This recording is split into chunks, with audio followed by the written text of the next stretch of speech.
The heart is the engine that runs the body. It's what allows your body to function, and incredibly important that we keep our heart healthy throughout our lifetimes. Did you know the average person's heart beats about 100,000 times per day and pumps about 2,000 gallons of blood? Crazy, right? The blood pumping throughout your body is what carries the important nutrients and oxygen you need to use your muscles and use your brain. The oxygen comes from the air you breathe, and the nutrients come from the food you eat. And without the heart and the blood that's in your veins, the oxygen and nutrients would have no way of activating your mind and body. As it turns out, the heart is a muscle that can be strengthened through exercise, just like the muscles in your arms and legs. The stronger this system is, the more physical activity you can do without getting tired or low on breath. We will be talking about physical fitness, mental activities, and self-reflection exercises that you can do every day to improve your heart health so you can live a happier and healthier life. Hey there! My name is Laurie Hernandez. I'm an Olympic gold medalist for Team USA. I'd like to take you all on a little journey, one we can learn from and apply in our own lives. Today we will show you how physical fitness, mental health, and self-reflection can improve the health of your heart and your body as a whole. This is KPMG Virtual Field Trips. Let's get started. While watching the video, if you'd like to skip to a later section, you can click on the section markers in the video player to jump straight there. Otherwise, we will begin now with physical fitness. The more we move, the easier it gets. That's why athletes who are always training and being active are so good at their sports. But why does this happen? Well, the answer is in your heart. The reason you breathe heavier when you're moving around a lot is because your muscles need more oxygen from your lungs to work at that level. Like we said earlier in the video, the heart pumping blood throughout your body carries that oxygen to your muscles.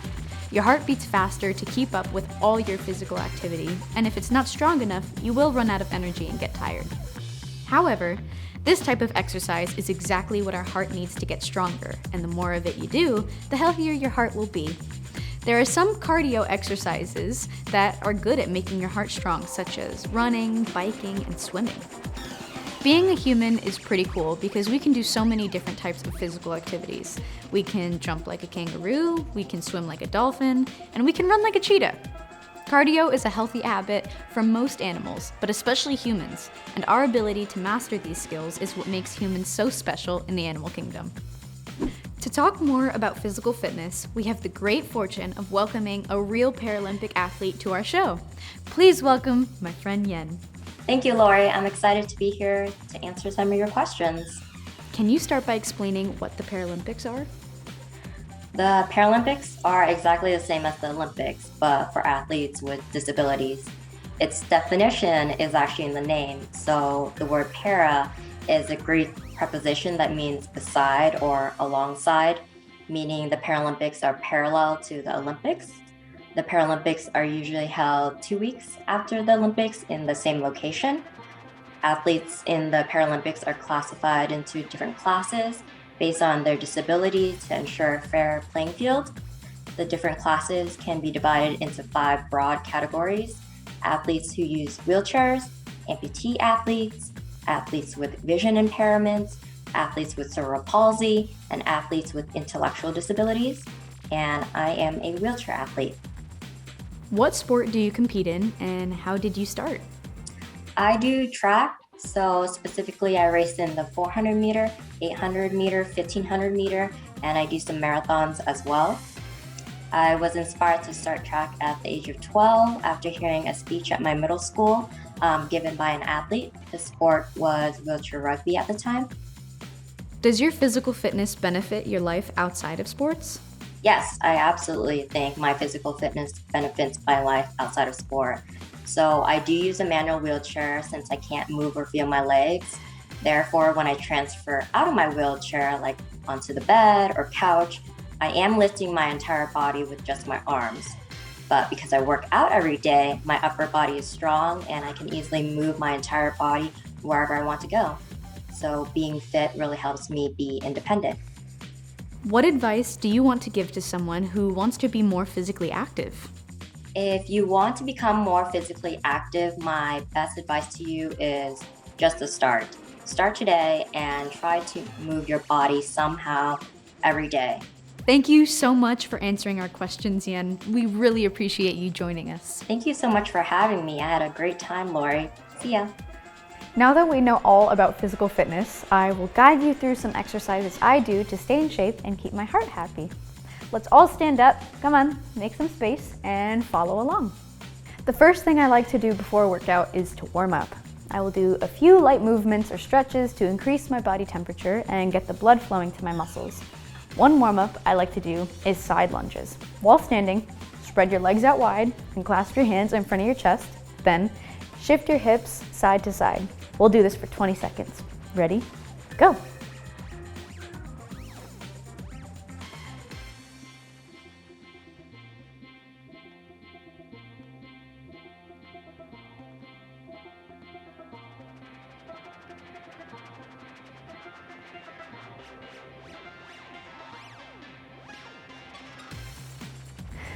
Some other warm-up exercises that you can do are jogging in place and arm circles. Now that we've warmed up and increased our heart rates, let's move into cardio exercises.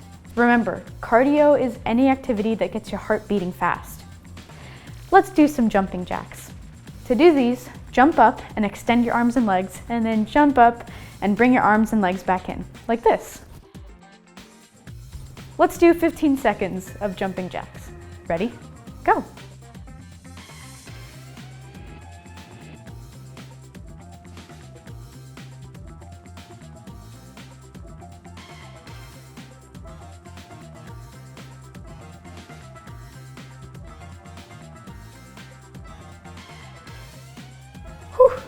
Some other simple cardio exercises that you can do are jump rope, squat jumps, and lateral shuffles.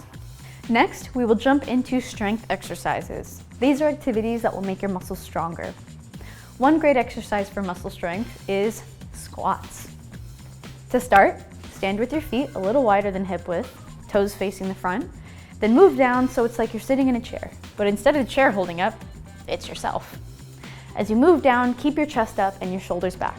The lower you can go, the better, but make sure to keep your balance. Let's do 5 together.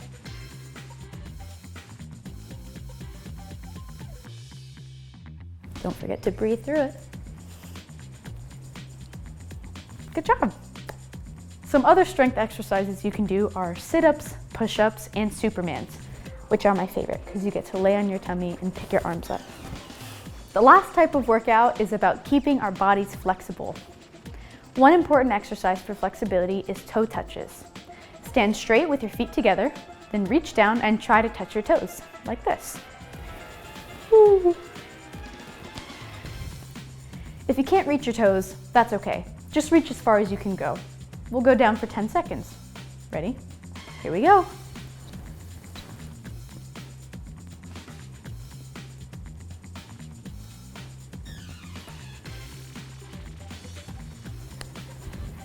Now, again, if you can't touch your toes, that's okay.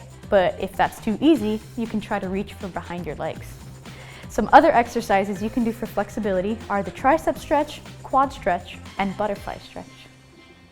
You don't always have to be standing and moving. There are plenty of exercises you can do right from your seat. To start, grab a chair if you aren't already seated. I'm gonna go get mine. Now, keeping your hips in place, rotate your upper body side to side. Let's do this for 10 seconds. Here we go.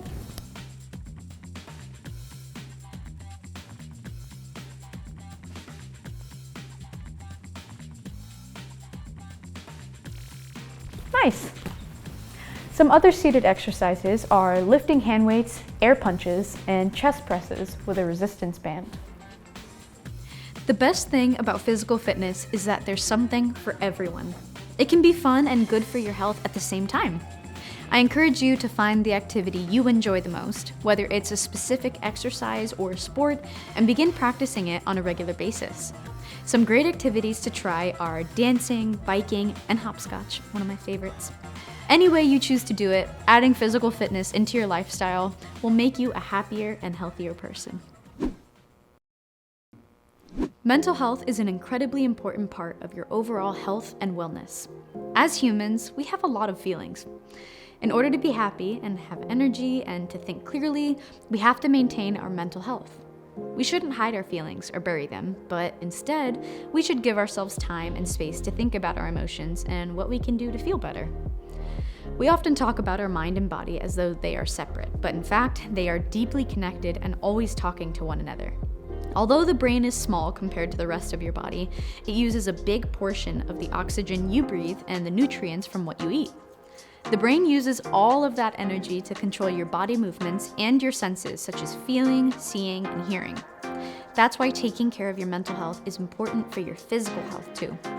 It will make the brain better at its job and help you sleep better, keep you from getting sick, and give you more energy for fun activities.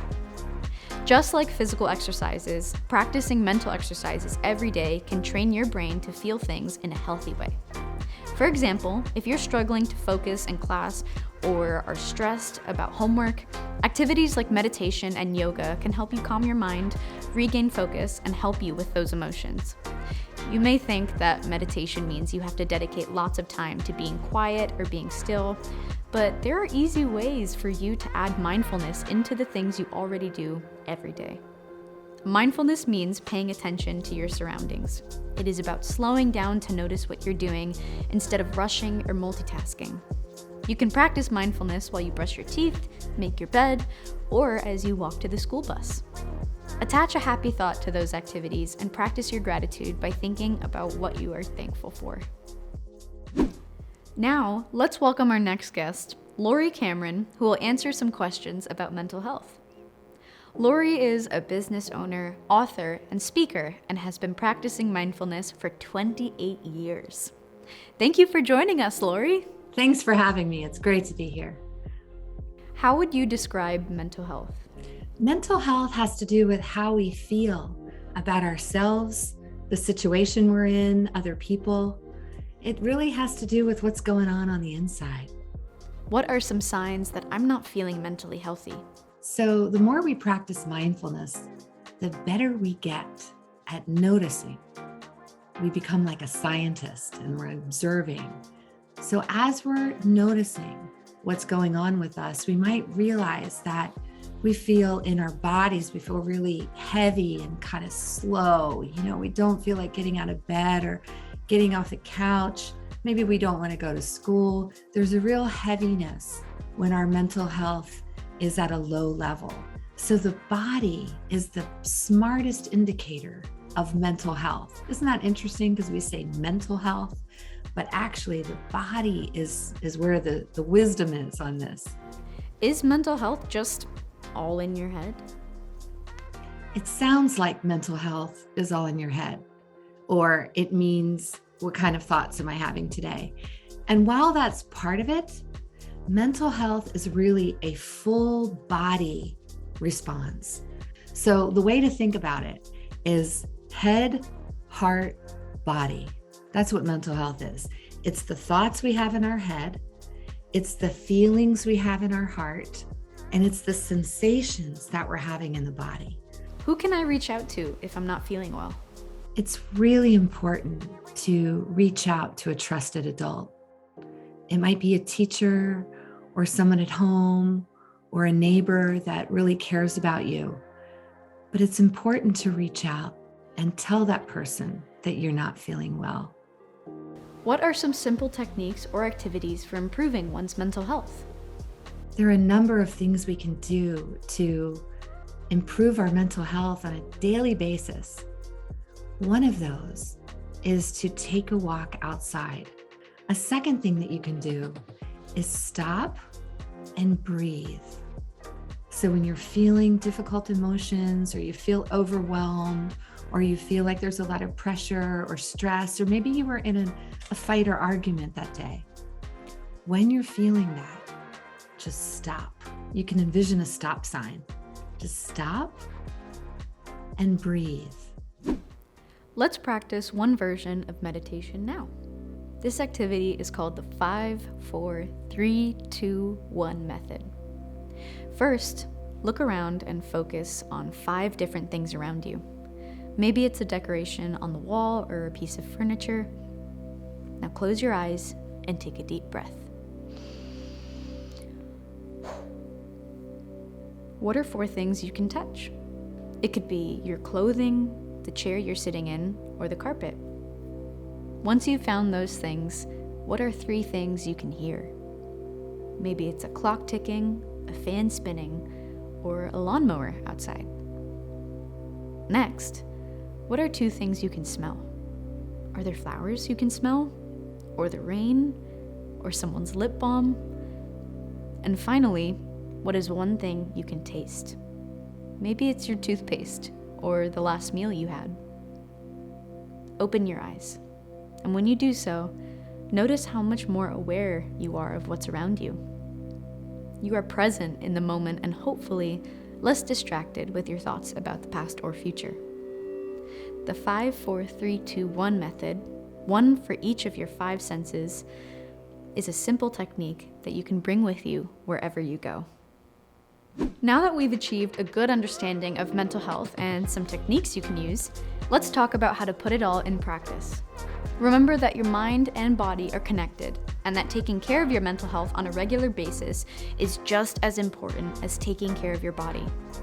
Try adding mindfulness into your daily routine, even if it's just some happy thoughts while brushing your teeth or eating breakfast. It could be a short meditation session in the morning before school, or the 5, 4, 3, 2, 1 method during the day. Yoga is another type of exercise that humans have practiced around the world for thousands of years. It's good for both your mental health and your physical health. I encourage you to try yoga on your own with some basic poses like half lotus pose, cobra pose, or tree pose. Remember to slow down and think about your breathing while doing this. Breathing deeply will help calm your mind and body. The important thing is that you find an activity that works for you and add it into your daily life. You will find that after doing these activities, you are more present in the moment, more in control of your emotions, and have a better attitude to approach each day. We have so many thoughts and feelings every day and are faced with tons of decisions, both small and large. Self-reflection is a skill you can work on to help you understand where those thoughts and feelings come from and help you make smarter choices. Just like what we talked about with mental health, practicing self-reflection on a regular basis can improve your overall well-being. Some important things to reflect on include your communication, how you talk to people and how they are talking to you, your relationships, whether you are treating people well and being treated well yourself, and your personal goals and whether you are moving towards them at the right pace. Putting words to these things can help you better understand yourself, your life, and the people around you, and then make better decisions every day. To talk more about this, we've invited my friend from KPMG to provide some examples of self-reflection and guide you through the process. Thank you for joining us. Thanks, Laurie. Hi, everyone. I'm Chris, and I'm going to be leading you all through a self-reflection exercise. Before we begin, make sure to have a piece of paper and something to write with. I will ask you some questions, and you should take a moment to think about your answers and then write them down. Number 1, what brought me joy this week?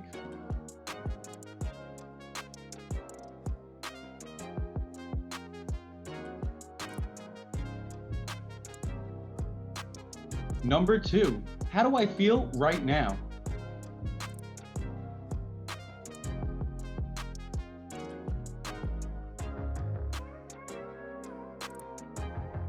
Number 3, what am I grateful for today?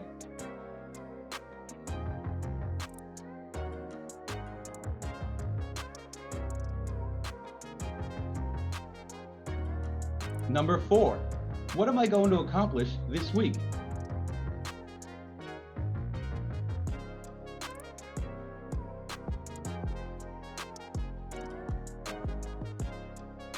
And number 5, what is one thing I could do every day to make me feel mentally healthy?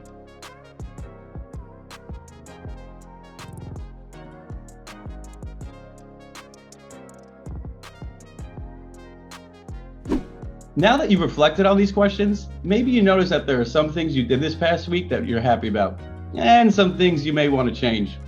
I encourage you to think about all the things that make you smile and bring you joy.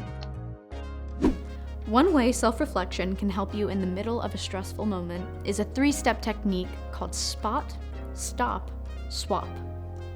It's important to first spot when you aren't feeling good. Then, Stop and give yourself a moment to think about what is making you feel that way. Lastly, try to swap out that bad feeling for something happier.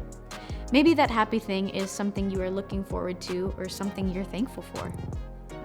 Another thing you can do every day is to keep a journal or diary where you can write privately about your thoughts and feelings, just like we did earlier. Try writing for just 5 or 10 minutes before or after school about whatever comes to mind. What did you learn at school today? What was something fun you did at recess? What was something that made you smile recently? Sometimes just the process of writing something down can help you make sense of it. Self-reflection is also a great tool for making personal goals. Writing down goals that are clear and easy to remember is best. To do this, try thinking about the what, when, and how of your goal. Let's practice this together. Write down your answers to these questions on your piece of paper.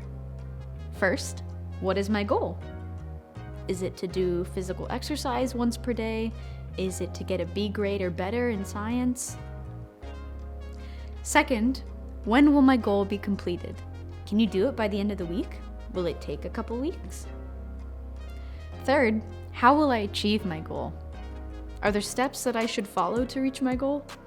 If I'm trying to get a B grade in science, maybe doing an extra 15 minutes of studying per day will help. I encourage you to try writing down some goals of your own. It can be something related to your work at school, the creative work you do at home, or the physical activities that you do. Self-reflect on the things you'd like to do more of or be better at. Another important aspect of self-reflection is the act of expressing yourself. Just like writing in a journal, doing creative activities like drawing, painting, playing an instrument, dancing, or singing can help you process emotions and feel better.